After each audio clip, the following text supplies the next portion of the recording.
Hi everyone, my name's Evan Roth. I'm an artist, I live in Paris, and I'm making work that relates to the internet and how it affects us culturally and individually. So my creative capital project is called Internet Landscapes. This is a series of work that starts as documentation in nature and then results in pieces that show up in exhibition spaces and on the internet. So if I go back to kind of where this all started for me, I go back to 1998. This is when I first uploaded an index.html file to a server connected to the internet. And it was a really simple transaction, but it was a really empowering one that made me have a career change and want to make art and become an artist. And so that feeling of empowerment is something I'm trying to get back to whenever I'm making work today. Which is getting more difficult these days. So now what I'm wrestling with is how to maintain that kind of interest in making work in an online environment that I feel like has kind of fundamentally changed since maybe that first naive upload back in 1998. So in 2014, I set out on a series of pilgrimages to visit the internet physically, so specifically fiber optic cable landing locations. The first trip I took was to Cornwall in the UK. This is where 25% of global telecommunications traffic travels through buried fiber optic cables in the sand. And it was here that I experienced a condition that I'd read about previously, which is that when you go out in search of the physical internet, you very often find yourself in these kind of very beautiful locations and very much alone. And so I started documenting those physical landscapes in photos and in film, as well as the kind of invisible digital landscapes using a range of electromagnetic frequencies from infrared to radio. And it was in searching for ways to try to document those two kind of dual landscapes that I really became interested in the paranormal community, which I found to be a really kind of interesting and inspiring group of DIY engineers that, like me, have an interest in visualizing invisible energy within the environment.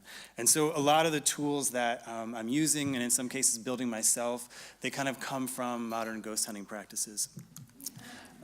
So for example, a lot of the work I'm filming is shot with a camera that I modified to shoot within the near infrared spectrum.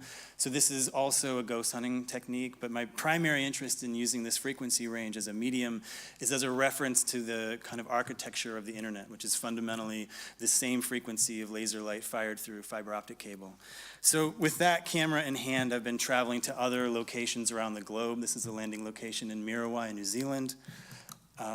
These are landing locations in Sweden, just outside of Stockholm and Gothenburg.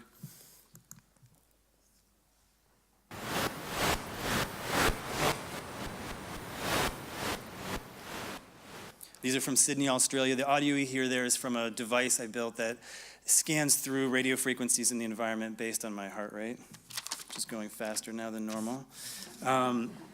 So what I try to do now when I get out onto the field is try to kind of actively forget about the politics of the internet for a moment and instead just exist within the landscape and capture the landscape in ways that aren't so dissimilar from the ways that artists have been doing so for hundreds of years. When I'm in the field filming, I have to be really still for periods of 15 minutes at a time. And what I kind of was surprised about and maybe disappointed about is that in those moments, I never experienced that kind of calm and clarity that I had heard about as being something that's a condition of those meditative moments alone in the sublime of nature. And instead, I was just really fucking bored. And I would constantly kind of catch my hand reaching into my pocket to check email every 30 seconds.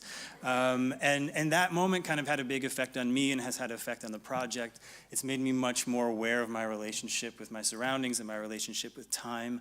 And so these videos, they're meant to be kind of a break from the expectations of the way that we normally consume online content. So whether that's 120-character tweets or 15-second Instagram videos or 7-minute artist talks.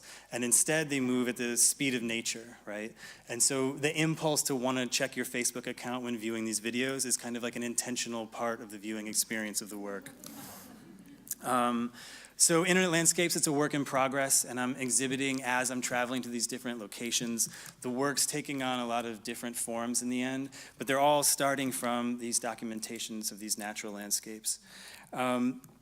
To show one last example, these infrared kites here, these are a reference to Guillermo Marconi's first wireless experiments. And so back in 1901, in that exact same region in Cornwall, actually, he was trying to send the first radio signal across the Atlantic, and his transmission towers were destroyed in a storm.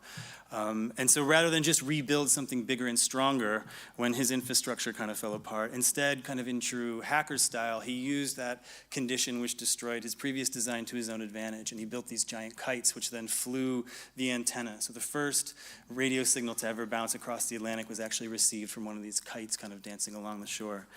And so in that sense, I find something really kind of hopeful about Marconi's kites, and I see this connection between his destroyed towers in Cornwall and our current communication landscape.